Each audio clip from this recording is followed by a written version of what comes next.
Assalamualaikum warahmatullahi wabarakatuh. Perkenalkan, nama saya Alif Salome Faltoir, nomor absen 4 dari kelas 10E SMA Negeri 2 Tuban. Nah, jadi di sini saya akan membahas mengenai Joseph Matheny atau yang biasa disebut dengan Joe Matheny. Nah, Joe ini memiliki sebuah toko hamburger.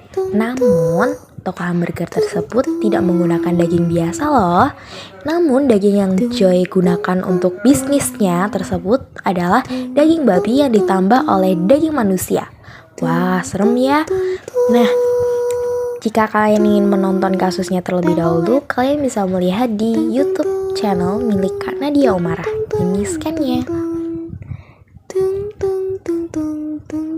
Oke, faktor penyebab Joe melakukan hal tersebut yaitu depresi karena ditinggal oleh istrinya, pengaruh tinggal dengan tunawisma yang sering menggunakan obat-obatan terlarang atau narkoba, mempunyai sifat temperamental, kesal karena tidak mendapatkan jawaban yang ia inginkan, kesal dan sebal dengan istrinya, halusinasi yang berlebihan, pelampiasan rasa kecewa, dan yang terakhir, pengaruh mental yang tidak sehat.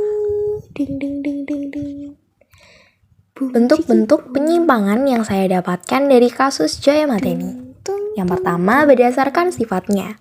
Penyimpangan negatif karena seluruh perilaku yang dilakukan Joseph Matheny sudah bertentangan dengan nilai dan norma dominan dalam masyarakat.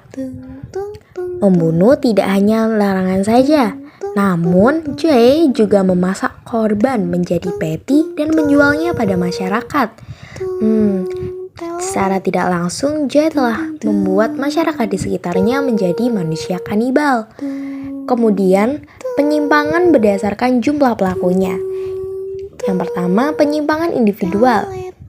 Penyalahgunaan narkoba yang Joe lakukan merupakan bentuk penyelewengan terhadap nilai, norma sosial, dan agama. Kemudian, proses sosialisasi tidak sempurna. Apabila seseorang dalam kehidupannya mengalami sosialisasi yang tidak sempurna, maka akan muncul penyimpangan pada pelakunya. Contohnya, Joe melakukan tindakan pembunuhan dan penggunaan narkoba karena terbentuk oleh lingkungan yang banyak melakukan ketidakjujuran, pelanggaran, pencurian, dan penggunaan narkoba setiap hari. Kemudian yang terakhir adalah tindakan kejahatan atau kriminal. Tindakan Joe melakukan pembunuhan berantai kepada manusia itu sangat bertentangan dengan norma hukum dan sosial dan juga norma agama. Kemudian teori-teori penyimpangan. Yang pertama, teori anomi menurut Emile Durkheim. Joseph seperti seorang individu yang tidak memiliki pedoman nilai yang jelas dalam bertindak, dan anomi merupakan suatu keadaan masyarakat di mana tidak ada norma yang dipatuhi secara teguh dan diterima secara luas. Kemudian yang terakhir ada teori asosiasi diferensial menurut Edwin H. Sutherland. Joseph melakukan tindakan kriminal atau penyimpangan dan penggunaan narkoba karena pola-pola penyimpangan tersebut lebih lazim atau lebih wajar dihargai dalam lingkungan sosial tempat di mana orang tersebut tinggal. Mari kita tanya dokter yuk untuk upaya mengatasinya.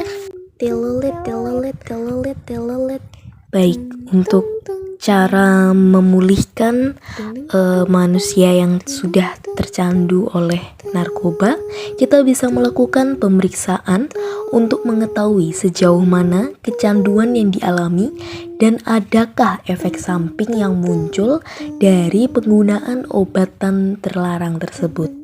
Kemudian kita akan melakukan detoksifikasi.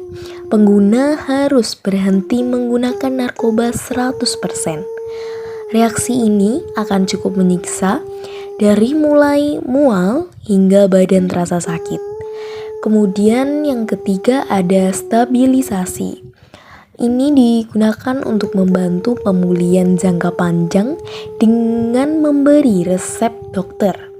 dan agar tidak terjerumus di obat-obatan terlarang lagi. Kemudian yang terakhir adalah pengelolaan aktivitas. Diperlukan pendekatan dengan orang terdekat seperti keluarga, teman, agar mengawasi aktivitas mantan pemakai tersebut kembali berjalan normal. Kemudian untuk memulihkan sifat psikopat yang dimiliki Joseph, karena setelah membunuh dia merasa puas dan bahagia hingga kecanduan untuk membunuh, itu kita dapat melakukan psikoterapi. Membutuhkan waktu yang lama, kemungkinan hingga berbulan-bulan. Dalam psikoterapi, psikiater akan membantu Joseph untuk menyadari gangguan kepribadian yang dialami dan mendiskusikan hal-hal yang dapat dilakukan untuk memperbaikinya. Nah, itu dia teman-teman, upaya untuk mengatasinya. Kemudian, sekarang kita masuk ke pencegahan. Nah, untuk mencegah sifat psikopat terjadi kepada diri kita atau diri orang lain, nah, itu belum ada hal yang dapat dilakukan untuk mencegah terjadinya gangguan psikopat tersebut, teman-teman. Namun, setiap keluarga idealnya bisa menetapkan suasana yang penuh kasih sayang dalam rumah, jauh dari kekerasan, dan menumbuhkan kondisi yang baik untuk kesehatan mental. Ini sangat penting untuk mengurangi resiko menjadi psikopat. Nah, kemudian untuk cara pencegahan penggunaan obat-obatan terlarang yaitu narkoboy. Nah, caranya adalah dengan menolak ajakan teman untuk mengonsumsinya. Awas ya, jangan mau kalau diajak minum narkoba. Mengonsumsi narkoba. Nah, kemudian kita harus bisa mengelola stres dengan baik. Dan juga hindari minum alkohol loh ya. Kemudian melakukan berbagai kegiatan positif seperti belajar, olahraga, atau kesedihan lain. Kemudian, jika punya masalah, tolong jangan gunakan narkoba sebagai pelarian atau jalan keluarnya. Pasti ada kok jalan keluar yang lain kecuali narkoba. Semangat ya teman-teman, perangi narkoba. Dadah, sampai berjumpa nanti.